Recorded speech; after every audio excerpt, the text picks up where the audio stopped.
Merci beaucoup. Bonjour, donc je suis Jean-Luc Cochereau, je suis chef de clinique en neurochirurgie à Montpellier. J'ai réalisé ce travail sous la direction du professeur Hugues Dufaux. Donc mon travail s'est intéressé à la cartographie fonctionnelle du cortex en préopératoire de façon non invasive en visant à valider une nouvelle technique d'IRM qui est l'IRM fonctionnel de repos, ceci dans la chirurgie des gliomes. C'est un travail qui a été publié dans le Glioma and Brain Mapping en novembre dernier. Donc le modèle que nous avons utilisé est celui des gliomes diffus de bas grade. Ce sont des tumeurs infiltrantes qui envahissent le cerveau des sujets jeunes, qui sont révélés la plupart du temps par des crises d'épilepsie, c'est-à-dire que les gens ont très rarement des déficits neurologiques, car ces tumeurs induisent une grande plasticité cérébrale, donc les patients arrivent à compenser assez facilement. Ces zones envahissent évidemment des zones fonctionnelles, c'est la raison pour laquelle nous opérons ces malades en chirurgie éveillée. Le principe est donc de réveiller le malade au bloc opératoire une fois que la craniotomie est réalisée, afin de stimuler à l'aide d'une électrode bipolaire la surface du cortex et d'en inférer les zones fonctionnelles à préserver et d'en déduire quelles sont les zones qu'on va pouvoir réséquer sans causer de déficit neurologique. Ceci nous permet d'avoir une cartographie fonctionnelle fiable à l'échelle individuelle. Donc la technique à laquelle on s'est intéressé dans cette étude est l'IRM fonctionnel de repos. Vous devez connaître probablement l'IRM fonctionnel d'activation, où on demande à un patient de réaliser une tâche dans une machine d'IRM. C'est un principe qui est différent ici. C'est toujours basé sur l'analyse du signal BOLD, qui est le reflet du couplage neurovasculaire, en lien avec une vasoréactivité locale due à l'activation neuronale. Mais ici, on ne va pas s'intéresser aux fluctuations d'amplitude du signal, mais plutôt aux fluctuations dans les basses fréquences au repos, sans que le sujet soit en train de faire une tâche en particulier. Et en fait, on s'est rendu compte que les zones qui sont impliquées dans une même fonction, ici c'est le réseau moteur, elles ont un décours temporel du signal qui va être similaire. Ça permet d'extraire donc en une seule acquisition, qui dure moins de 10 minutes, tous les réseaux de repos qui sont supposés être des réseaux fonctionnels. Le réseau moteur, réseau du langage, etc. Et là, ce qui est intéressant, c'est que c'est réalisable chez des patients qui ont des déficits neurologiques, éventuellement des patients qui sont en coma avec des troubles à la conscience, qui sont sous anesthésie générale également. On utilise différentes techniques pour faire ressortir ces réseaux de repos. Il y en a deux principales. La première est celle qui est basée sur un a priori. On va déterminer une zone source de laquelle on va extraire le signal BOLD, avec le décours temporel dans les basses fréquences, et on va aller analyser le décours temporel du signal BOLD dans tout le reste du cerveau, dans chaque voxel. Et on va faire ressortir tous les voxels qui ont un décours temporel similaire à celui qui est retrouvé dans la zone source, et ainsi faire ressortir un réseau qui est basé sur la zone qu'on a choisie au départ. Donc si on place la zone dans une zone qui est supposée être impliquée dans le langage, par exemple, on fait ressortir un réseau qu'on suppose être le réseau du langage. La deuxième technique est une technique sans hypothèse, sans a priori, qui est uniquement basée sur les données d'IRM du signal BOLD. C'est l'analyse en composantes indépendantes. Ça consiste à décomposer un signal global en ses différentes composantes. Donc on ne fait pas d'a priori et on voit quelles sont les zones du cortex qui semblent être impliquées dans un même réseau, en tout cas qui ont une fluctuation synchrone du signal BOLD. Donc, quelles questions nous sommes-nous posées? On voulait savoir tout d'abord si ces réseaux de repos qu'on retrouve en IRM correspondent à des réseaux réellement fonctionnels lorsque le patient réalise une tâche. C'était le préalable nécessaire avant de réaliser une étude qui vise à évaluer la véracité de ce qu'on trouve en préopératoire sur l'IRM en le comparant aux réseaux qu'on retrouve de façon certaine à l'échelle individuelle par la stimulation corticale péropératoire. Nous avons réalisé une étude basée sur 98 patients. Pour la première partie de l'étude qui s'intéressait à la valeur fonctionnelle du réseau retrouvé au repos, on a pu analyser 19 patients, parce qu'il nous fallait des patients qui avaient au moins 2 points de stimulation positive pour le langage. Ensuite, on s'est intéressé au réseau sensoromoteur et du langage, chez 90 patients et 31 patients respectivement, pour les comparer aux stimulations corticales péropératoires directement, sans analyse, sans a priori, avec une analyse en composantes indépendantes. Donc la méthode, la première partie de notre étude consistait à reporter sur le cerveau du patient en IRM, sur les séquences volumiques, tous les points de stimulation que nous avions réalisés en péropératoire. Donc là, on a ici un patient avec un gliome fronto-operculaire gauche. Ici, ce sont les photographies péropératoires. Chaque étiquette correspond à une zone fonctionnelle, identifiée de façon certaine. Nous avons reporté sur l'IRM préopératoire. En blanc, c'est la surface délimitée du volet crânien. En rouge, la surface de cortex qu'on a réséqué, qui est ici. Et en vert et en bleu, ce sont des points de stimulation. En bleu, on a eu des réponses motrices et en vert, des réponses langagières. Donc là, c'est un rendu 3D en position opératoire. On a fait ça pour les 98 patients de l'étude. Ensuite, préalablement à la chirurgie, les patients ont bénéficié d'une IRM avec une imagerie morphologique qui nous a permis de faire l'étape que j'ai montré juste avant et une imagerie fonctionnelle qui nous permettra ensuite de faire ressortir les réseaux. C'est une séquence qui dure 8 minutes qui permet d'acquérir 200 fois le volume du cerveau. Et le paradigme est simple, il suffit de garder les yeux fermés et de focaliser son attention sur rien en particulier. La première étape a été d'évaluer la corrélation entre les points de stimulation en vert que nous avons retrouvés en péropératoire pour lesquels on avait un trouble du langage, un manque du mot, ou des paraphasies. On a comparé cette connectivité entre les points verts versus les points pris au hasard pour voir si on avait une valeur fonctionnelle à ces scores de connectivité qu'on retrouve. On a pris les points au hasard en rouge à l'intérieur du volet et en bleu des points pris au hasard mais à 1 cm des points langage pour évaluer s'il y avait un effet de la proximité qui pourrait introduire un biais. On fait des tests de corrélation, ce sont les corrélations de Pearson.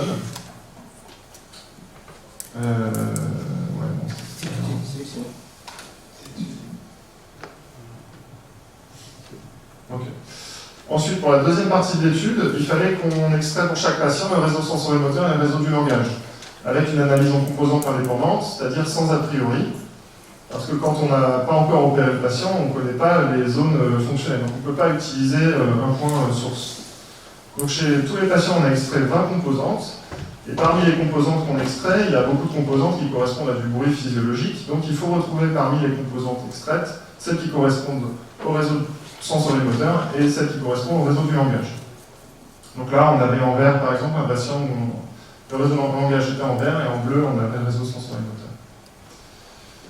Au niveau des résultats de notre étude, on a montré qu'il y avait une très forte corrélation entre les points de stimulation qu'on peut trouver au bloc opératoire en vert, donc c'est des points langage, versus les points pris au hasard. On avait des scores de connectivité importants, autour de 0,6, alors que entre les points pris au hasard, qu'ils soient proches ou non d'ailleurs des points de stimulation, on avait des scores de corrélation faibles avec des différences très significatives.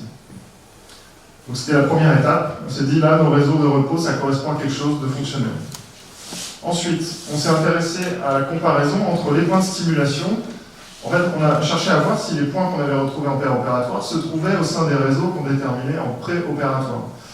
Et donc, on a retrouvé effectivement que 84% environ des points de stimulation sensorimotrice étaient localisés au sein du réseau avec une marge de 5 mm. Pour le réseau du langage, c'était un peu moins bon, il y avait 70%. Ensuite, on s'est intéressé à savoir si le cortex qu'on avait réséqué, qui par définition n'est pas fonctionnel, sinon on n'aurait pas pu le retirer. Je précise que les patients en post-opératoire n'ont pas de déficit neurologique. On s'est intéressé à savoir si le cortex était inclus dans le réseau, auquel cas il y a une discordance dans ce qu'on trouve. Donc, le réseau sensorimoteur était très peu recouvert par le cortex réséqué, il y avait 3% du cortex qui était recouvert. Dans le langage, on avait un peu plus, donc on était un peu moins bon sur le langage. Et enfin, on a regardé les scores de connectivité avec les Z-scores. Donc au sein des points de style, là, ce score-là, il est extrait des zones où on avait des réponses positives. Et là, c'est le cortex réséqué. Donc ça, c'était pour le réseau sensorimoteur, et à droite pour le langage. Donc on avait ici des scores de connectivité beaucoup plus forts au niveau des points de stimulation qu'au niveau du cortex réséqué. Donc notre étude confirme bien le caractère fonctionnel des réseaux de repos, ce qui n'avait jamais été montré auparavant, car on a une forte connectivité entre les points de stimulation positifs qui font partie d'un même réseau. Chez tous ces patients, on avait des réponses langagières anormales. Secondairement, on a montré que l'IRM fonctionnel permet une cartographie non invasive du cortex et nous permet de retrouver les réseaux fonctionnels d'intérêt. On avait cependant une meilleure performance pour le réseau sensorimoteur que pour le réseau du langage, probablement parce que le langage a une fonction beaucoup plus complexe et distribuée au sein du cerveau avec une plasticité plus grande. Donc la fiabilité pour l'instant est encore insuffisante pour que cette technique soit utilisée de façon exclusive sans avoir à réveiller les malades. Et dans l'avenir, on espère qu'elle nous permettra de réaliser un planning chirurgical très fiable. Donc on a différentes perspectives. Évidemment, ce sera un outil intéressant quand les patients ne peuvent pas être réveillés, ce qui est le cas de pas mal de patients qui ont des problèmes de coopération, des enfants, par exemple. Ça permet un suivi longitudinal de la plasticité cérébrale chez des patients qui sont parfois multi-opérés, ce qui est assez fréquent. Ça pourra permettre de déterminer le bon timing. Lorsqu'on voit que les zones ont compensé de façon suffisante, on pourra penser qu'on peut y retourner et aller enlever la zone qui précédemment n'était pas enlevable, donc décider du timing des réinterventions. Et c'est très intéressant pour réaliser des corrélations entre la connectivité fonctionnelle et les scores neuropsychologiques. En préopératoire, c'est-à-dire voir l'effet de la perturbation des réseaux induits par la tumeur. Ensuite, en post-opératoire immédiat pour visualiser la désorganisation post-opératoire des réseaux. Et enfin, surtout, d'évaluer le potentiel de récupération selon le fait que les réseaux soient plus ou moins perturbés. On pourra probablement définir des potentiels de récupération et donner un pronostic aux patients. Merci.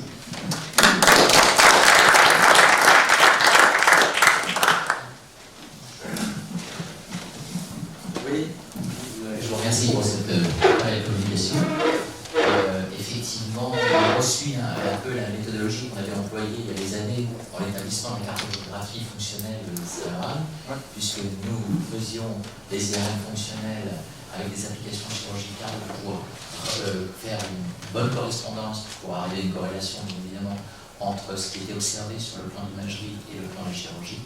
Aujourd'hui, vous faites le même chemin avec l'IRM fonctionnel de repos, ce qui est très intéressant et qui peut permettre de s'espérer justement qu'une grande partie des patients pourront être opérés sans être éveillés, et ce qui facilite beaucoup quand même une chirurgie qui reste parfois délicate en fonction des localisations, des extensions des lésions. Voilà, merci. Merci. On arrive à reconsidérer toute la neuroanatomie fonctionnelle, puisque l'enseignement classique des centres disparaît quasiment et on est en train d'évoluer justement vers ces voies d'association. Et le langage, c'est guère étonnant que ce soit le plus difficile, puisque ça fait intervenir quasiment toutes les structures de l'hémisphère, notamment le système limbique et la mémorisation. Donc c'est l'avenir d'une partie de la recherche, c'est certain. Dominique. Bonjour, monsieur chef de clinique en chirurgie digestive à Dijon, je m'appelle Alexandre Mousseau. Juste une question en fait, par rapport à l'application de ce travail sur les marges de résection. Est-ce que c'est quelque chose qui pourra, avec le planning préopératoire, se dire finalement est-ce qu'on ne peut pas en enlever un peu plus? Ça fait partie des objectifs, effectivement. Ouais. Ça permettrait idéalement à la consultation avant la chirurgie de dire au malade, bon, on part pour réséquer 90% de la tumeur, ou 100%, mais effectivement, idéalement, on peut parfois, exceptionnellement, prendre des marges au niveau du cerveau, ça peut arriver. Et c'est vrai que cette technique nous permettrait de l'affirmer de façon un peu plus sûre, parce que parfois on a le sentiment qu'on va y arriver parce que la localisation est favorable, mais on ne peut jamais en être certain, donc ça fait partie effectivement des objectifs. Merci.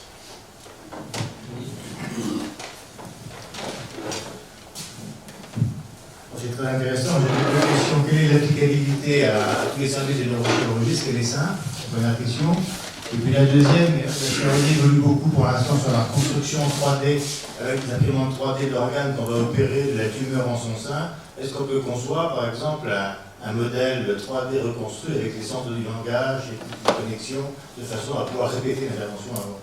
Oui, alors sur la première question, sur l'applicabilité pour tous les services, c'est effectivement assez simple parce que ça suppose de réaliser l'IRM dans une IRM clinique, idéalement à 3 Tesla. ce qui est présent dans à peu près tous les services. Il y a de la neurochirurgie, dans tous les hôpitaux, il y a de la neurochirurgie. Donc voilà, après c'est des compétences personnelles qu'il faut avoir pour traiter les images. Il y a encore quelques étapes pour simplifier le traitement, pour obtenir rapidement les réseaux sans y passer des heures et des heures, parce que c'est assez long quand même de reconstruire tout ça. Mais ça devrait avancer, comme ça a déjà avancé dans l'IRM d'activation.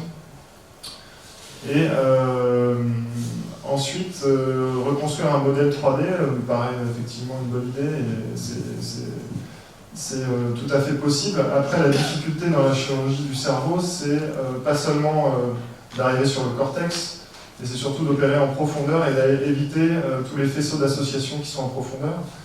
C'est surtout là-dessus qu'on pourrait avoir effectivement un gros bénéfice, plus que sur le cortex, parce que finalement on a les repères, les sillons, les géries, on arrive à se retrouver assez facilement sur le cortex, mais en profondeur c'est beaucoup plus difficile. Donc ce serait intéressant d'avoir des modèles en 3D, mais qui permettraient, qui auraient une structure qu'on puisse opérer comme un cerveau, qui soit friable un peu, voilà, on pourrait inspirer ça, ce serait une super idée.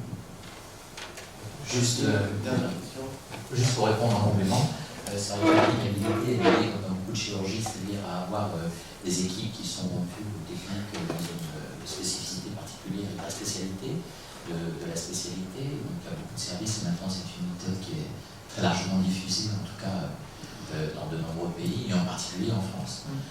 Sur le plan, effectivement, j'adhère sur le problème de la chirurgie dès qu'on a passé le cortex. Le cortex, effectivement, est une zone relativement fiable et qu'on connaît maintenant de plus en plus grâce aux travaux qui ont été faits et qui permettent de reconnaître même visuellement certaines zones avec l'expérience chirurgicale. Mais c'est vrai que dès qu'on rentre en profondeur dans le cerveau, ce d'autant qu'au fur et à mesure où on opère, les propriétés plastiques du cerveau changent, avec un affaissement progressif et une mobilisation de la tumeur progressivement.